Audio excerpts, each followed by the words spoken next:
नमस्कार दोस्तों, भारत एक डेवलपिंग कंट्री है। 2047 तक हम लोगों का टारगेट है कि इस डेवलपिंग कंट्री को डेवलप्ड कंट्री बनाना है।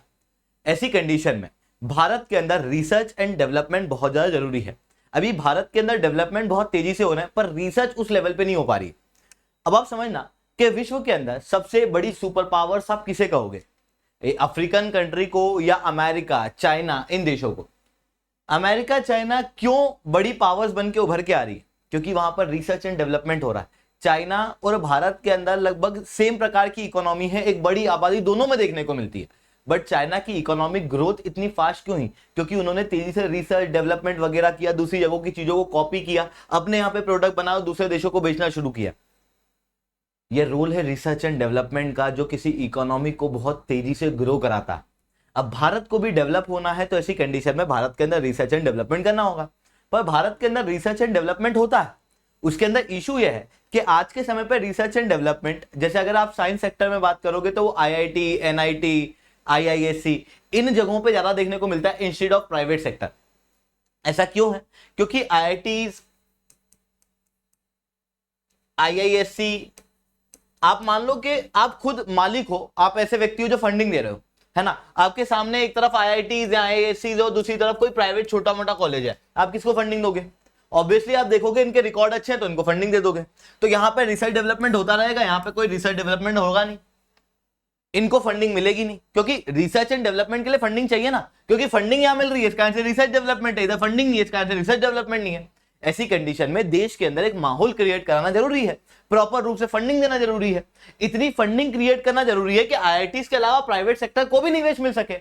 उसके लिए भारत के अंदर यूनियन कैबिनेट द्वारा नेशनल रिसर्च फाउंडेशन बिल 2023 को अप्रूवल दे दिया गया है, जिसके बाद भारत के अंदर नेशनल रिसर्च फाउंडेशन बनेगी। अब ये नेशनल रिसर्च फाउंडेशन किस तरीके से काम करेगी, उसे मैं शुभेंदु चौहान इस सेशन के अंदर डिस्कस करूंगा। बट उसके पहले आप लोग मेरे साथ में साथी10 टेलीग्राम ग्रुप के ऊपर जुड़ सकते हो। मेरे क्लास की अपडेट, पीपीटी, पीडीएफ सब कुछ आपको मिल जाता है। इसके अलावा दोस्तों, अगर आप लोगों को यूपीएससी सीएससी की तैयारी करना, तो एक बहुत ही इंपॉर्टेंट चीज है आप लोगों के लिए, अग्निपथ बैच, जिसके अंदर इंडिया के टॉप एजुकेटर मैं, Mahipal sir, Nidhi ma'am, Kinjal sir, Anirudh sir, आप लोगों को पढ़ाएंगे, जिसके अंदर प्रीलिम्स, मेंस और इंटरव्यू तीनों की तैयारी आप लोगों की कराई जाएगी।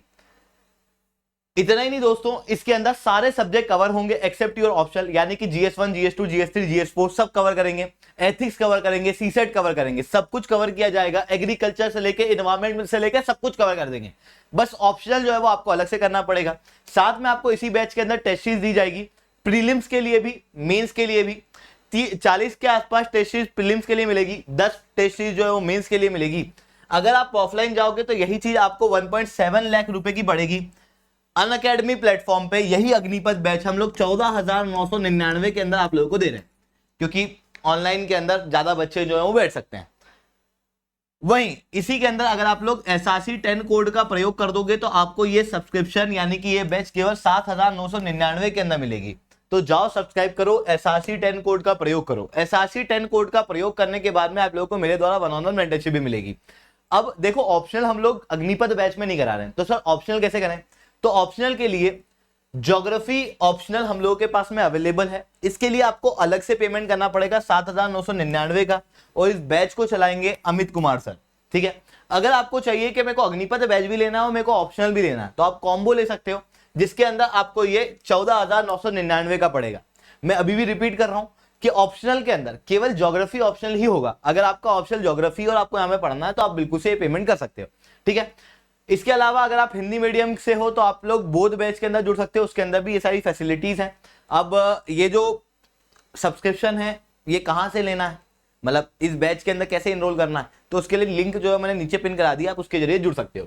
तो देखो दोस्तों, अभी तक क्या होता था कि भारत के अंदर scientific and engineering research board हुआ करती थी, जो क्या करती थी, रिसर्च को प्रमोट करती थी, फंडिंग वगैरह देती थी। बाकी इतना सारा फंड इनके पास में होता नहीं था, ये department of science and tech के अंदर होती थी। ये एक स्टेचुटरी बॉडी थी। अब इसे रिप्लेस कर दिया जाएगा, इसके एक्ट को रिप्लेस करेगा एनआरएफ बिल। एनआरएफ बिल जो है वो एक्ट बनेगा और फिर एनआरएफ इसे रिप्लेस कर देगी, मतलब एनआरएफ एक कानून के जरिए आएगी। इस कारण से एनआरएफ भारत के अंदर क्या होने वाली है, स्टेचुटरी बॉडी होने वाली है, जो एक हाईएस्ट गवर्निंग बॉडी के रूप में काम करेगी साइंटिफिक रिसर्च के लिए। Department of science and tech के अंदर आएगी और नेशनल एजुकेशन पॉलिसी ने इसका रिकमेंडेशन दिया था, इसके बाद में ये बनी है। इसका काम क्या होगा, भारत के अंदर रिसर्च डेवलपमेंट को प्रमोट करना, रिसर्च और डेवलपमेंट के लिए फाइनेंस करना, न केवल एजुकेशन इंस्टीट्यूट में बल्कि साइंटिस्ट के लिए एकेडमिक इंस्टीट्यूट में, लेबोरेटरीज के अंदर, स्टार्टअप्स के अंदर, इन सारी जगहों पर साइंस को, इंजीनियरिंग को प्रमोट करना, उसके लिए फाइनेंस करना, यह काम होगा एनआरएफ का।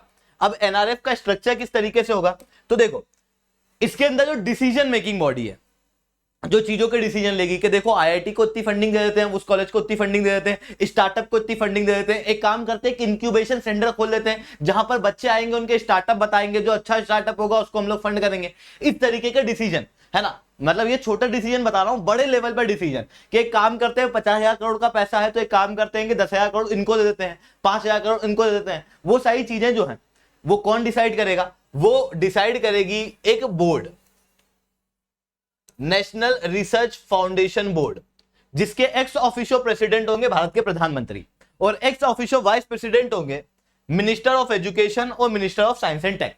अब जो ये लोग डिसीजन लेंगे तो ऐसा तो है नहीं मंत्री लोग हैं, ऐसा तो है नहीं नीचे जाके डिसीजन को इंप्लीमेंट करने के प्रयास करेंगे। इनके डिसीजन को इंप्लीमेंट करने के लिए एक और बॉडी चाहिए, वो होगी एग्जीक्यूटिव बॉडी, और उस एग्जीक्यूटिव बॉडी के चेयरमैन होंगे प्रिंसिपल साइंटिफिक एडवाइजर।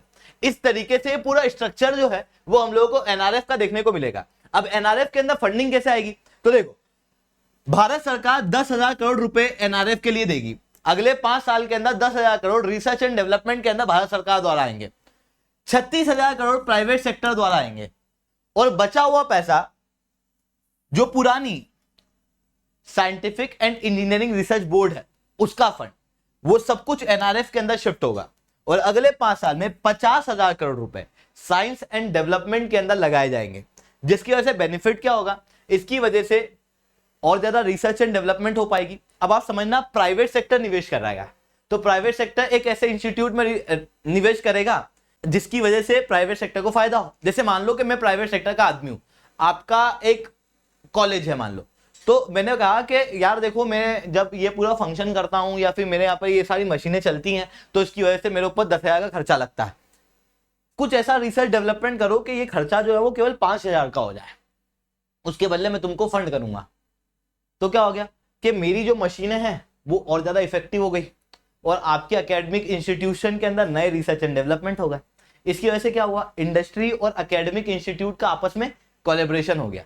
तो वही चीज होगी, क्या होगा, इंडस्ट्री और इंस्टीट्यूट का साथ में गवर्नमेंट फंडिंग तो देगी ही देगी, उनका आपस में कोलैबोरेशन होता हुआ दिखाई देगा। इसके अलावा policy framework, research and development में किस तरीके की पॉलिसीज वगैरह होंगी, रेगुलेटरी प्रोसेस, इसे भी ये कंट्रोल करेगा। एक बहुत इंपॉर्टेंट चीज, अभी तक रिसर्च और डेवलपमेंट सबसे ज्यादा हम लोगों को इंजीनियरिंग साइड देखने को मिलते थे, ह्यूमैनिटीज वाले सब्जेक्ट के अंदर रिसर्च डेवलपमेंट नहीं देखने को मिलते थे।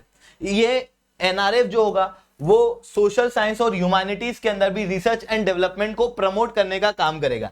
इवन देश के जितने भी प्रायोरिटीज एरिया हैं उनके अंदर डेवलपमेंट होंगे, जैसे क्लाइमेट चेंज को बचाना, कुछ इंडस्ट्री होंगी जो नुकसान में होंगी, जो बहुत ज्यादा पॉल्यूशन कर रही होंगी, ऐसी कंडीशन के अंदर उनको गवर्नमेंट को भारी टैक्स देना पड़ता होगा, ग्रीन टैक्स वगैरह देना पड़ता होगा। आने वाले समय में वो कार्बन ट्रेडिंग वगैरह हो जाएगी, तो कार्बन ट्रेडिंग के अंदर उनका नुकसान हो रहा होगा, तो फिर क्या करेगी, वो किसी इंडस्ट्री को किसी एकेडमिक इंस्टीट्यूट को पकड़ेगी, बोलेगी कि काम करो, हम पैसा देते हैं, ये जो पूरी मशीन है इसके अंदर कुछ ऐसा कर दो कि धुआं कम निकले, है ना, ऐसा कर दो क्लाइमेट चेंज कम हो, क्लाइमेट के अंदर जो एमिशन है वो कम हो। तो उसके लिए क्या होगा कि पैसे दे दिए जाएंगे। तो मतलब क्लाइमेट चेंज क्या हो गया, एक प्रायोरिटी एरिया हो गया। गवर्नमेंट पैसा देगी कि क्लीन एनर्जी के लिए रिसर्च डेवलपमेंट करो, तो क्लीन एनर्जी प्रमोट होगी, सस्टेनेबल इंफ्रास्ट्रक्चर डेवलप होंगे, ट्रांसपोर्टेशन, एक्सेसिबल हेल्थ केयर, ये प्रायोरिटीज एरिया है गवर्नमेंट के जहां पर डेवलपमेंट आने वाले समय में होगा। इसके अलावा मल्टी डिसिप्लिनरी प्रोजेक्ट और सेंटर ऑफ एक्सीलेंस इसकी वजह से प्रमोट हो पाएंगे, है ना, क्योंकि देखो सोशल साइंस, इंजीनियरिंग सबको मिला के काम करने वाले हैं ये लोग, इस कारण से मल्टी डिसिप्लिनरी प्रोजेक्ट जो है वो और ज्यादा प्रमोट होंगे। इवन इंटरनेशनल कोलैबोरेशन को भी प्रमोट करने का काम ये एनआरएफ करने वाली है। ये सारे बेनिफिट जो है वो एनआरएफ के अंदर हम लोगों को देखने को मिल रहा है। दोस्तों आज के लिए इतना ही रखते हैं। लेक्चर अच्छा लगा हो तो लाइक करना, लेक्चर बहुत अच्छा लगा हो तो नीचे SRC10 कमेंट करना। एक इंपॉर्टेंट चीज, अगर आप लोग हिंदी मीडियम के हो तो मैंने बताया कि एक बोध बैच है, आप लोग उसके अंदर जुड़ सकते हो जहां पर अग्निपथ के सारे बेनिफिट आप लोगों को मिलेंगे। इसके अलावा अगर आप लोगों को सीसेट पढ़ना है, अग्निपथ बैच में, बोध बैच में ऑलरेडी सीसेट इंक्लूडेड है, पर आपको है कि सर मैंने जीएस पहले से पढ़ा हुआ है, मेरे को जीएस क्लियर है, मेरे को जीएस का सब्सक्रिप्शन नहीं लेना, ना ही मेरे को कोई टेस्ट सीरीज लेना है, मेरे को तो केवल सीसेट लेना है, तो आप वो कर सकते हो, सीसेट की अलग से बैचेस ले सकते हो, एसआरसी 10 कोड का यूज करना, आपको ये 2499 में पड़ जाएगी।